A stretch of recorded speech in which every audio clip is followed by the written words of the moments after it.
भूटान भाई तो कैसे लगा भूटान में? बहुत अच्छा लगा। उसके बाद हमारा जो भूटान का गाइड भाई था मंगल भाई, वो भी बहुत अच्छा से हमको। ये मेरा सेकंड टाइम है TRT। तो हम सबको बोलते हैं अगर आप लोग को भी जाना है तो FTR का एजेंट थ्रू ही जाइए। अपने देश इंडिया से, और वो कौन सा सबसे आसान और सस्ता माध्यम है भूटान जाने का, जिससे हमारे गेस्ट भी गए थे, जो कि आपको भी जानना बेहद ज़रूरी है।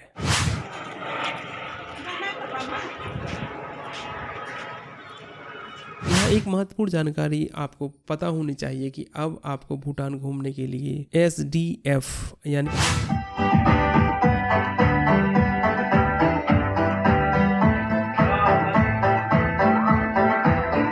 टाइगर नेस्ट भी कहा जाता है। दोस्तों, जब भी भूटान का ख्याल हमारे जहन में आता है।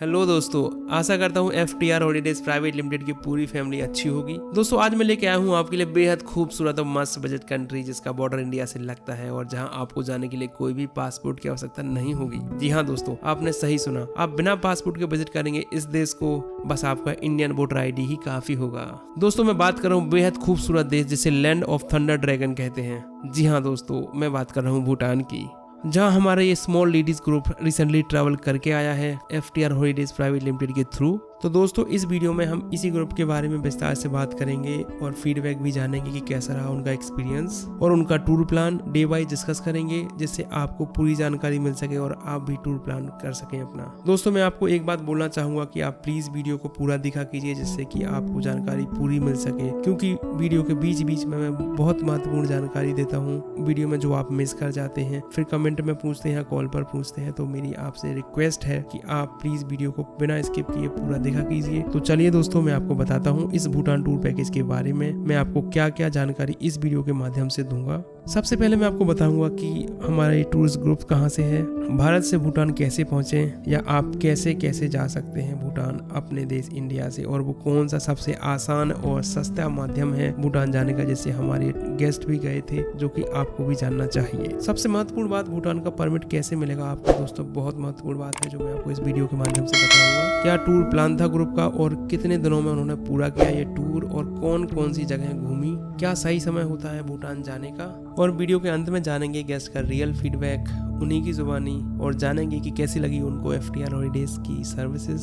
ये सारी बातचीत करेंगे हम इसी वीडियो में। नमस्कार दोस्तों, मैं हूं अवनीश प्रजापति, आपका domestic and international travel adviser, और स्वागत करता हूं FTR हॉलीडेज प्राइवेट लिमिटेड में। तो चलिए वीडियो को जल्दी से शुरू कर लेते हैं। सबसे पहले मैं आपको बता दूं कि ये टूरिस्ट ग्रुप भारत के आसाम स्टेट से है। दोस्तों, जैसा कि आप सभी जानते हैं कि हमारे यानी FTR हॉलीडेज प्राइवेट लिमिटेड में भारत के कोने कोने से टूरिस्ट आते हैं, अपना टूर बनवाते हैं और हमारी सर्विसेज एंजॉय करते हैं, जैसा कि इस ग्रुप ने भी किया, और अपनी लाइफ टाइम मेमोरीज क्रिएट की, जो कि आप भी कर सकते हैं FTR हॉलीडेज प्राइवेट लिमिटेड के थ्रू अपना टूर बुक करवा के। तो दोस्तों, जल्दी कीजिए। अब बात करते हैं आप कैसे जा सकते हैं भूटान अपने देश इंडिया से, और वो कौन सा सबसे आसान और सस्ता माध्यम है भूटान जाने का, जिससे हमारे गेस्ट भी गए थे, जो कि आपको भी जानना बेहद जरूरी है। दोस्तों, भारत से भूटान जाने के दो ही माध्यम है। पहला है बाई एयर। दोस्तों, पारो में भूटान का एकमात्र इंटरनेशनल हवाई अड्डा है, और यहाँ दिल्ली, बागडोगरा, गुवाहाटी और मुंबई से कनेक्टिंग फ्लाइट उड़ती हैं। आप कोलकाता से पारो के लिए सीधी उड़ान ले सकते हैं, इसलिए भूटान जाने के लिए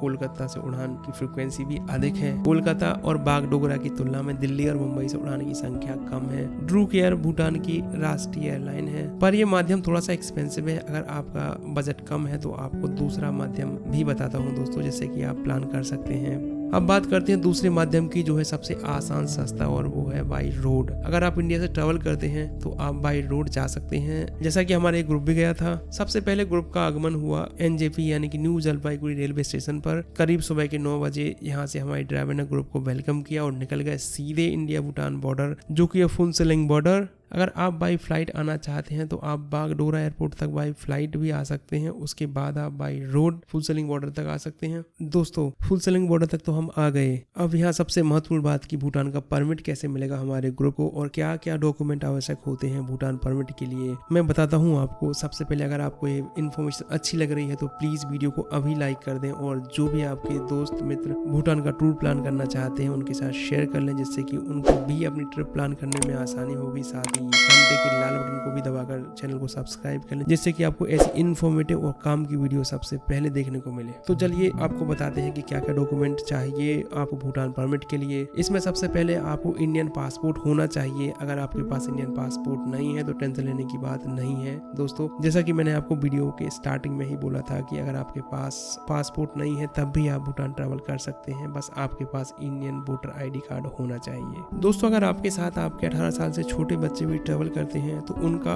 बर्थ सर्टिफिकेट जो कि इंग्लिश में होना चाहिए, ये बात याद रखना दोस्तों, या फिर उनका पासपोर्ट होना चाहिए, तो वो भी अपने पेरेंट्स के साथ ट्रैवल कर पाएंगे। उसके बाद आपको 2 पासपोर्ट साइज फोटो चाहिए। एकोमोडेशन एंड लॉजिंग प्रूफ यानी कि होटल का कंफर्मेशन होना चाहिए, होटल के पते के साथ जो वहाँ आपको दिखाना पड़ेगा। हमने अपने ग्रुप को टूर एंड होटल वाउचर पहले से दिए हुए थे। उसके बाद ट्रैवल इंश्योरेंस भी होना चाहिए आपके पास, आप चाहें तो वहाँ पे भी करवा सकते हैं, सुविधा उपलब्ध है। यहाँ एक महत्वपूर्ण जानकारी आपको पता होनी चाहिए कि अब आपको भूटान घूमने के लिए SDF यानी कि सस्टेनेबल डेवलपमेंट फी का एडवांस पेमेंट करना होगा, जो कि आपने इंडियन रुपीस में करीब 1200 रुपए पर पर्सन पर नाइट के हिसाब से पेमेंट करना होगा। दोस्तों जिन्होंने पहले ट्रैवल किया होगा उनको नहीं पता, पर अब ये फीस पर पर्सन देनी ही होगी अगर आपको भूटान ट्रैवल करना है तो। उदाहरण के लिए अगर आप 5 रात और 6 दिन के लिए भूटान घूमने जाते हैं तो आपको SDF इंडियन रुपीस में 1200 into 5 6000 रुपए पर पर्सन SDF देना आवश्यक है।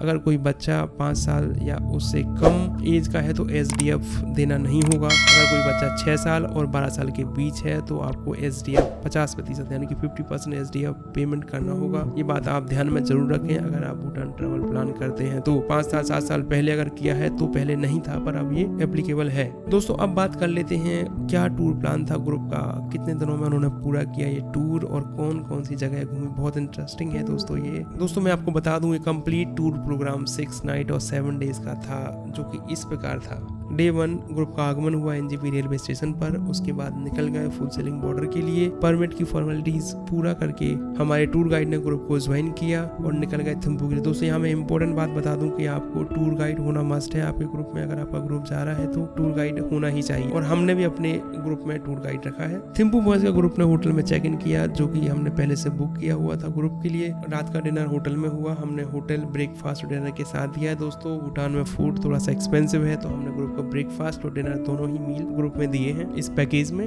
उसके बाद बात कर लेते हैं डे 2 की। डे 2 में ग्रुप ने ब्रेकफास्ट एंजॉय किया होटल में। उसके बाद निकल गए साइट सीन के लिए, जिसमें कवर किए कुएन सेल फोर्टरंग, जो कि बुद्ध की बड़ी स्टैचू है, Hindu temple, national memorial Chorten और बागड़ी शो, लखागान।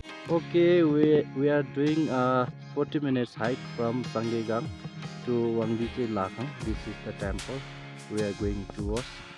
And how did you all feel about this hike?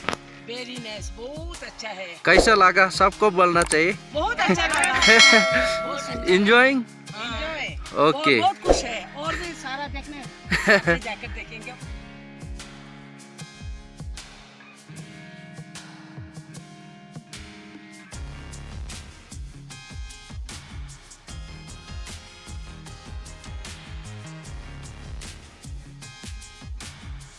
Simply Bhutan, nunnery, BVS tower, national library, centenary farmers market, हस्तशिल्प उत्पाद और स्थानीय उत्पाद आप यहाँ से खरीद सकते हैं। साथ ही यहाँ आपको शिल्प बाजार देखने को मिलेंगे जहाँ से आप शॉपिंग कर सकते हैं। उसके बाद शाम को विजिट किया तासीचो जोंग, जो कि गौरवशाली धर्म का किला है, और फिर वापस आ गए होटल। डिनर होटल में हुआ, जो कि पैकेज में सम्मिलित था। ओवरनाइट स्टे थिम्पू में ही हुआ। उसके बाद बात कर लेते हैं डे 3 की। दोस्तों हमने आज ग्रुप के लिए डे ट्रिप रखा है पुनाखाओ और बांगड्यू का। सुबह ब्रेकफास्ट करने के बाद ग्रुप निकल गया आज के पूरे दिन को एंजॉय करने के लिए। दोस्तों पुनाखाओ बांगड्यू जाते समय सबसे पहले रास्ते में कवर किए दोचुला पास, जिसकी हाइट 3150 मीटर है करीब, जहां से ग्रुप को भूटान की हिमालय की पर्वत श्रृंखला को देखने का मौका मिला। उसके बाद पुनाखा दजोंग विजिट किया, जो भूटानी इतिहास के गौरवशाली अवसरों से अटूट रूप से जुड़ा हुआ है। इस दजोंग को 1637 में जाब्द्रोंग नामग्याल द्वारा बनवाया गया था और 1907 तक शहर की राजधानी के रूप में काम करना शुरू किया था। हालांकि आज इसे पारंपरिक मूर्तियों के साथ देश के दूसरे पुराने और सबसे बड़े दजोंग के रूप में जाना जाता है। ये साइट सीइंग कंप्लीट होने के बाद वापस आते हैं थिम्पू और रास्ते में आते हुए विजिट किया सस्पेंशन ब्रिज। पुणे का सस्पेंशन ब्रिज भूटान के सबसे लंबे सस्पेंशन ब्रिज में से एक है। ये लगभग 520 फीट की लंबाई तक फैला है। आप पुल के नीचे बहती नदी के शानदार दृश्यों का आनंद भी ले सकते हैं। इस तरह से आज का साइट सीइंग कंप्लीट हुआ।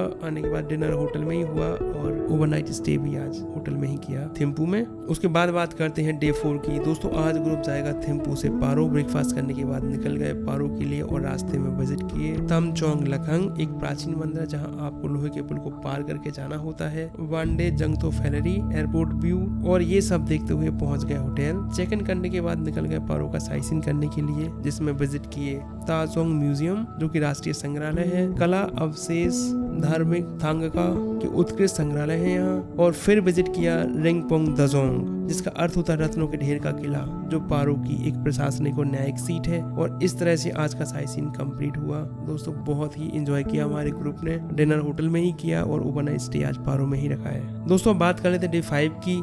स्वादिष्ट नाश्ते के साथ सुखद सुबह का आनंद लेने के बाद आज निकल गए बहुत खूबसूरत साइट सीइंग करने के लिए दोस्तों, जिसमें सबसे पहले कवर किया ताकसांग मोनेस्ट्री, जिसे टाइगर नेस्ट भी कहा जाता है। दोस्तों जब भी भूटान का ख्याल हमारे जहन में आता है, ये दृश्य हमारे ख्याल में जरूर आता है। और भूटान आए और टाइगर नेस्ट नहीं देखा तो क्या देखा दोस्तों। टाइगर नेस्ट देखने के बाद ड्रोगिल दजोंग और कीचू मोनेस्ट्री को विजिट किया। यहाँ के प्रमुख आकर्षण है दोनों। उसके बाद टाइम मिल गया थोड़ा सा फ्री, तो की लोकल शॉपिंग इन दी मार्केट और फिर निकल गए होटल के लिए। डिनर और नाइट स्टे पारो होटल में ही हुआ, जो कि हमने पहले से बुक करके रखा था अपने ग्रुप के लिए, और सभी बहुत खुश हैं दोस्तों आज भी। इसके बाद बात करते हैं डे 6 की। दोस्तों आज सबसे पहले ग्रुप ने एंजॉय किया ब्रेकफास्ट, उसके बाद चेकआउट किया होटल से और निकल गए फुल सेलिंग, जो कि बॉर्डर है इंडिया और भूटान का। दोस्तों यहाँ मैं आपको बता दूं कि हमने एक नाइट का स्टे फुल सेलिंग में रखा हुआ है, कह सकते हैं एक फुल सेलिंग बॉर्डर में दिया, क्योंकि पारो से फुल सेलिंग की दूरी करीब 141 किलोमीटर की है और ड्राइविंग टाइम करीब 5 से 6 घंटे लग जाता है। और हमारे गेस्ट को एनजेपी स्टेशन जाना है तो फुल सेलिंग से 5 घंटे और ड्राइव करनी पड़ती, जो कि बहुत मुश्किल है। इसलिए हमने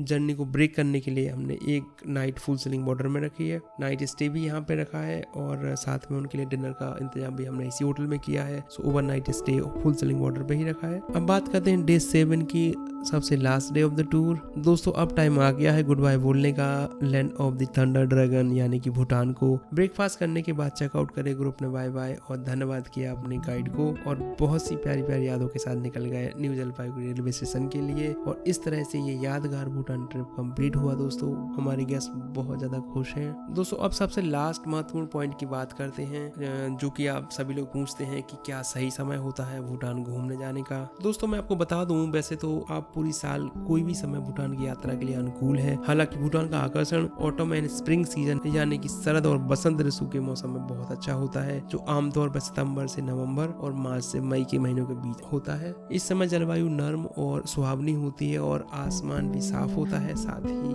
कई बड़े बड़े त्योहार भी इन्हीं मौसम में होते हैं, तो इस समय ट्रैवल करेंगे तो आपको बहुत ज्यादा अच्छा लगेगा। उसके बाद में आप पूरी साल ट्रैवल कर ही सकते हैं। तो इस तरीके से दोस्तों अब आपको सुनाते हैं हमारे गेस्ट का रियल फीडबैक उन्हीं की जबानी। और आपको वीडियो देखने का बहुत बहुत धन्यवाद। तो कैसे लगा भूटान में? बहुत अच्छा लगा।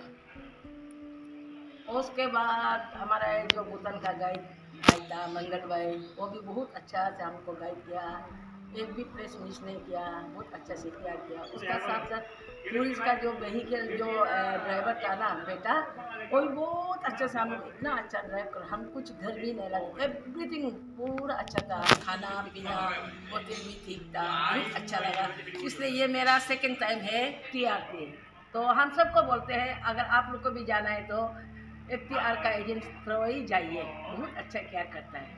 बहुत अच्छा लगा भूटान का लोगों से। भूटान में अलग सा है, बहुत रिस्पेक्टफुल है और अपना मतलब परिवार जैसे हमको बिहेव किया। थोड़ा से भी फीलिंग होने नहीं देके हम बाहर से आए हैं, अपना जैसे लगा।